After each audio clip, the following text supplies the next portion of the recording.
নজর রাখবো পরবর্তী সংবাদে। কৈলাসহরের ঘটে যাওয়া এক মর্মান্তিক ঘটনায় আজকের দিনে দাঁড়িয়ে শহীদদের প্রতি শ্রদ্ধাঞ্জলি জ্ঞাপনের আয়োজন।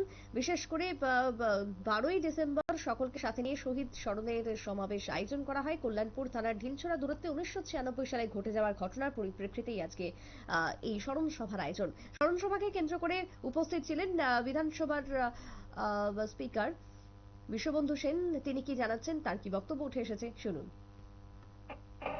বিধায়ক খোলা সাহা, সিপিএম বিধায়ক গৌতম দত্ত বিশাল করে এই এলাকার খোয়াই এলাকার যুব কংগ্রেসের তৎকালীন ভাইস প্রেসিডেন্ট দীপঙ্কর দত্ত রায়, দীপঙ্কর রাজশর্মা।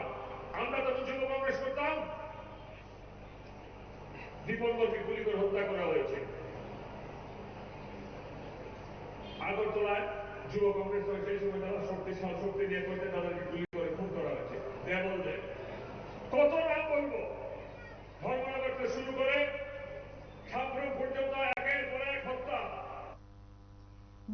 বাম আমলের এই ঘটনায় 26 জনের মৃত্যু হয়েছিল। আজকে 28 বছর পেরিয়ে গেলেও ঘটনায় এখনো পর্যন্ত কোনো ব্যবস্থা নেই। এই নিয়ে ক্ষোভ উঠে আসছে। তার সাথে বিজেপির পক্ষ থেকে আজ গণহত্যাকে কেন্দ্র করে এই শ্রদ্ধাঞ্জলি এবং তার সাথে স্মরণ সভার আয়োজন করা হলো। ছোট্ট একটা বিরতির পর ফিরে আসবো, সঙ্গে থাকুন।